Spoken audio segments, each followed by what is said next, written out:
Good morning and welcome to Prog Monster. My name is Murph and I'm the host of this show. A show dedicated to prog rock, heavy metal, hard rock, and other sorts of rock genre.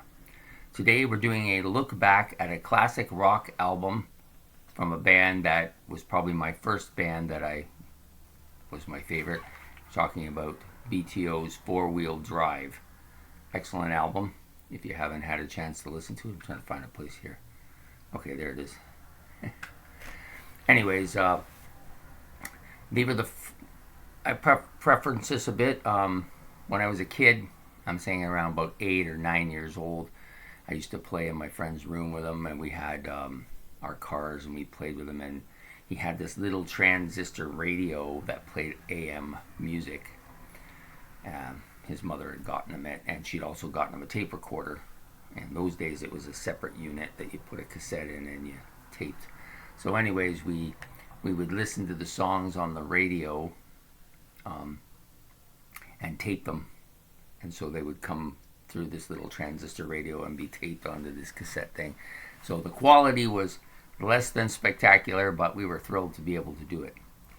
Anyways, one of the first songs that I heard was from this album, a track called Quick Change Artist, which became the first rock song I ever really liked, like modern day rock, modern day in my time period, not from the 1950s is what I'm trying to say.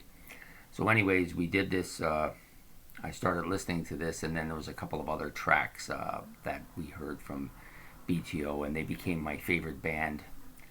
But I only had 2 or 3 tracks on a cassette, so I didn't really I wasn't really overly involved in it. It wasn't until Kiss came a little bit later that things changed for me drastically. But BTO has a fond spot in my heart because they were the first real band that I liked. So anyways, the album is called Four Wheel Drive, with their neat little kind of, I don't know what you would call that, their mascot or whatever you call them. There's a name for them, I can't think of it right now. Anyways, it has 8 tracks on this album. We'll just do the vitals first. It was released May of 1975 at Sound Interchange in Toronto. It's about 33 minutes or so in length. And it was on Mercury Records, although, yeah, it's on Mercury Records. I thought maybe I was thinking of something else, sorry. And it was produced by Randy Bachman, the guy who formed the band. Okay, so in this band, on this particular album, features Randy Bachman, vocals, lead guitar, and acoustic guitar. Blair Thornton, he's lead guitar, slide guitar, and backing vocals. C.F. Turner, or Fred Turner if you prefer, vocals and bass, and Robbie Bachman on drums, percussion, and backing vocals. So the story goes about this album is that after they had released their Not Fragile album, the record company was eager for them to produce another album right away on the heels of this album, on that album. And they still had some material left over from that album, which I think some of it ended up on this album. I'm not quite sure which songs, and then they added the rest and produced this album, which is a very good album. It's probably in my top 2 or 3 BTO albums for sure. Got some heavy tracks on here and some real classic BTO. Of course, you got the title track, which starts off the album, Four Wheel Drive. Heavy, beefy guitars. CF does like his gravelly voice at his best on this song. Fantastic song.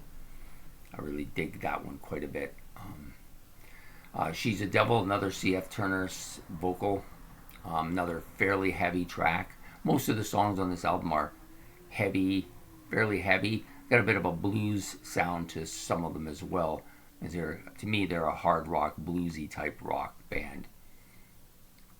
Then you got the big hit on the album, Hey You, which was, I believe, #1 in Canada for sure. I know that. Great track. Rumor has it that it was written and directed at Burton Cummings of the Guess Who. Who knows?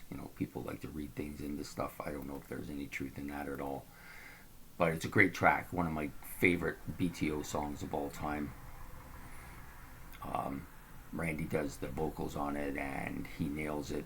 It's to me, it's a classic BTO song. That formula that BTO had for producing songs, this song fits right into that perfectly.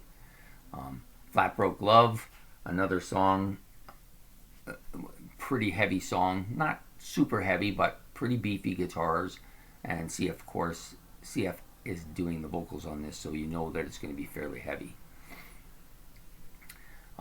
She's Keeping Time, it's a Randy Bachman song, vocal, pretty decent song. Not one of the better tracks on the album, but a pretty decent song. And then we have Quick Change Artist, which was the first BTO song I ever heard. In fact, probably one of the first rock songs from the 70s that wasn't my parents' 50s stuff and stuff like that. And I love that song. I still love that song quite a bit. It's still one of my favorite BTO songs, if for no other reason than nostalgia, right? Freddie does the vocals on this. It's just has that little intro guitar, that just really catchy hook, and some nice guitars, dual guitar solos in that as well. Lowland Fling, that's a CF song. That's a Randy song. Oh, actually, CF did the vocals on Quick Change Artist. I don't know if I said that, but I think I know he did. I'm not sure if I said it or if I got it mistaken it and said Randy's name by accident. But Randy does a Lowland Fling, excellent song. Kind of a little bit of a bluesy hook to it. Not overly, but a bit of a heavy song. Some people would have said it's a filler. There's a couple tracks on here that people might say they're fillers. But over time, I've grown to like the whole album. There isn't really a song on here I don't like. And when I'm pulling out a BTO album, this is the one that I pull out. One of the ones I pull out all the time. Although I have to say I pretty much pull out them all fairly equally, but this is one of the ones that I like quite a bit. The last track is one of my favorites on the album. Don't Let the Blues Get You Down. Kind of a bluesy, heavy, beefy guitars in this as well. They always had this kind of pulse pounding beat in most of their songs, real catchy beats. And it doesn't hurt that they're Canadian. You got to kind of have a soft spot. I think Canadian bands tend to know what Canadians like. Not always, but a lot of cases they do. And this is a real catchy song done by CF, of course. He does most of the songs on the album, I think. Just guy has a real gravelly voice, but it's just perfect for the BTO music. It's because their music is kind of hard rock. I would never call them heavy metal. It just wouldn't. I mean, there's too much blues influence on their music to be called heavy metal. But for the time period, they were pretty heavy, beefy guitars, lots of catchy hooks, lots of like real catchy riffs as well, like just super songs. Anyways, there you have it. BTO's Four-Wheel Drive from 1975. Great album. If you're haven't heard of BTO, or haven't really listened to the music a lot, and you like some kind of heavier music, this is a good band to start out with. Fantastic. Easy listening, There are some acoustic bits on it. Randy does do a little bit of acoustic bits. A couple songs have an acoustic start, Lowland Fling being one of them. Anyways, if you like this video and you want me to do more like this, please like at the bottom and subscribe on the side there, and this will encourage me to do more of that kind of thing. This is what motivates me. I look at how much people are watching certain videos, and then I try to make more of that type of video. Some videos, if I don't get much of a watch, I say, oh, they're not really like that too much, so we'll try something different, and that's what I like to do. Anyways, have a good day. This is Prog Monster signing off. Take care.